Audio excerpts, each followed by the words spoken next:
Ова издание на Newsflash ке гледате. Украина продолжува да ги потиснува руските сили на североистокот. Зеленски вели дека украинските сили зазеле повеќе од 6000 квадратни километри територија од почетокот на офанзивата овој месец. А руската инвазија на Украина ги зближи Москва и Пекинг, но дали неуспехот на Русија во Украина би можел да ја смени ваквата слика? Шан Филипс и Пауел Шервуд од Велика Британија одлично свират и пеат македонски песни. За само една недела научиле 11 песни. Гласот на Америка разговараше со нив. Ги имаме деталите. Останете со нас, почнуваме веднаш.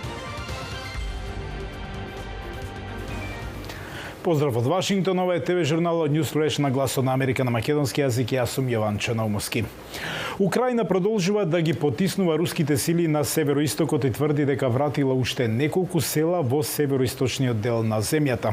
Украинскиот претседател Володимир Зеленски во своето обраќање до нацијата во понеделникот рече дека украинските сили зазеле повеќе од 6000 квадратни километри територија од почетокот на офанзивата овој месец. Движењето на нашите војници продолжува, рече Зеленски. Американскиот државен секретар пак Антони Блинкен рече дека има значаен напредок од страна на украинците, особено на североистокот, наведувајќи ја поддршката од САД и другите сојузници, извонредната храброст и издржливост на украинските вооружени сили и украинскиот народ, рече тој. Уште е рано, рече Блинкен, мислам дека би било погрешно да се предвиди точно како ќе се одвиваат работите во иднина. Руското министерство за одбрана во текот на викендот призна дека ги повлекува силите, велејќи дека ги прегрупираат во источниот регион Донецк.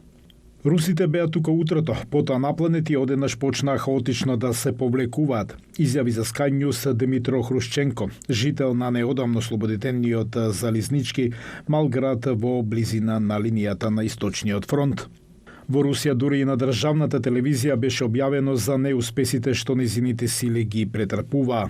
Луѓето кои го убедија претседателот Путин дека операцијата ќе биде брза и ефикасна, овие луѓе навистина не наместија сите нас, рече Борис Надеждин, поранешен пратеник во парламентот во ток-шоуто на телевизијата НТВ.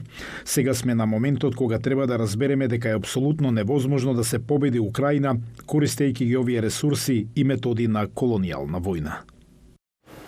И додека Русија ги нарушува односите со западниот свет, не и преостанува ништо друго, освен да ги подобри со Пекинг. Но дали неуспехот на Русија во Украина може да ги наруши ваквите односи со Кина?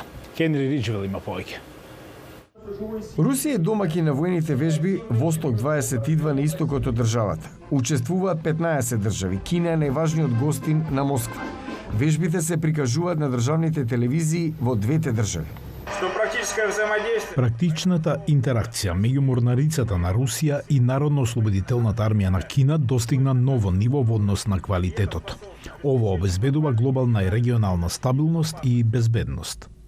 Кина и Русија се уште немаат формална војна алијанса, но споделуваат длабоки војни врски според извештај на Центарот за стратешки и меѓународни студии во Вашингтон.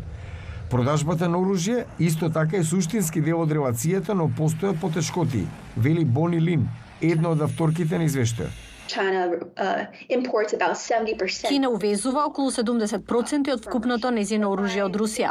До средината на 2000-тите Кина почна повеќе да се фокусира на домашното производство, отколку да зависи од Русија. Во исто време Русија стана позагрижена за кражба на нејзината технологија од страна на Кина. Извештајот предупредува дека украинскиот конфликт довел до зближување на Русија и Кина. Не велам дека Русија ќе се бори во конфликтите на Кина со незините соседи, но би можела да обезбедува поинаква поддршка, како разузнавачка и политичка. Според извештајот, кинеските војни способности се доближуваат или ги надминуваат капацитетите на Русија. Инвазијата на Кремљ на Украина е заглавена. Авторите на извештајот велат дека рускиот неуспех би можел да доведе Пекинг да ја преиспита својата војна врска со Москва. Надвор од ваквите теми, одлично свират и пеат традиционални македонски песни. Шан Филипс и Пауел од Велика Британија за само една недела престој во Македонија безпрекорно ја научиле старата македонска народна песна Сербес Донке, но и уште десетина други песни. Мики Трајковски од Охрид ги има деталите.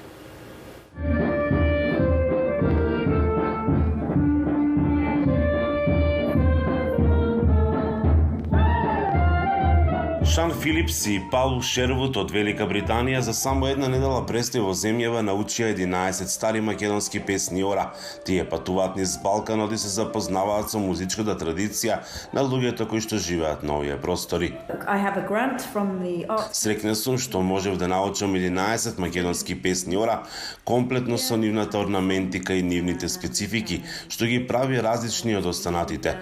Ова е наше лично музичко надоградување во кое откриваме балканската музика. Особено им се допаѓа најпознатата песна од Велешкиот крај Сер без Донка. Неколку дена ја учевме Сер без Донка, но ја имавме слушнато и претходно. Станува збор за многу убава и весела песна. Исто така учевме да свириме и на традиционални инструменти, јас на кавал, а мојот партнер Паул на гајда. Ја разбирам содржината на песната, станува збор за убава приказна.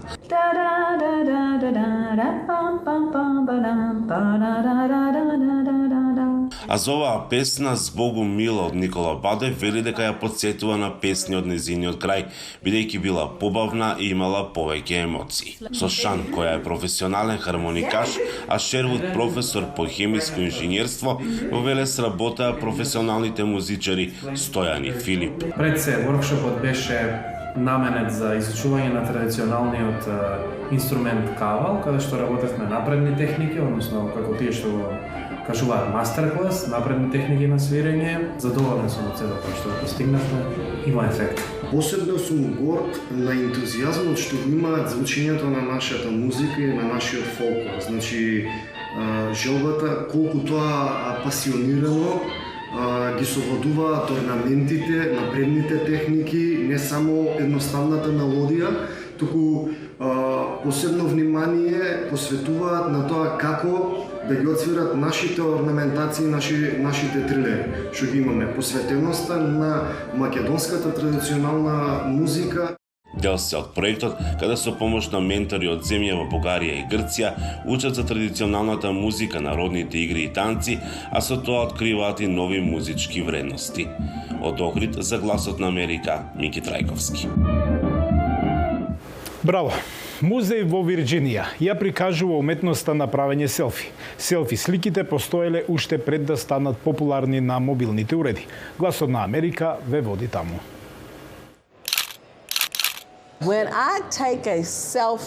Кога ќе направам селфи, се чувствувам како да го истражувам светот. Позната сум, возбудена и среќна. Се наоѓам во нова атмосфера. Кога ќе направам селфи, се чувствувам убава. Буквално така. Сакам да сликам. Не го правам тоа често, но ми се допаѓа. I will confess I'm not a huge content creator myself personally, but I do understand. Признавам дека јас не правам многу слики, но го разбирам влијанието што социјалните медиуми, фотографиите и видеографијата го имаат во нашето општество. Тоа е одличен начин да се поврзете со заедниците и меѓу себе.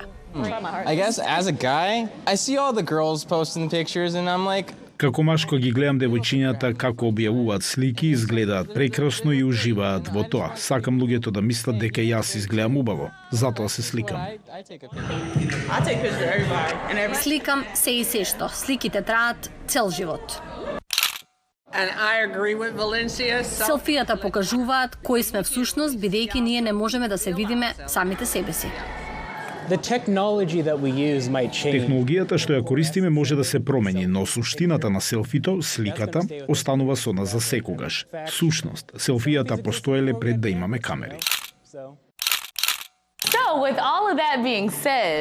Со оглед на сето тоа, овој музеј и селфијата ќе продолжат да постојат. На здравје! Го гледавте Ньюсфлеш на Гласот на Америка на македонски јазик. Јас сум Јован Чономовски од студиото во Вашингтон. Имајте убав ден. Пријатно.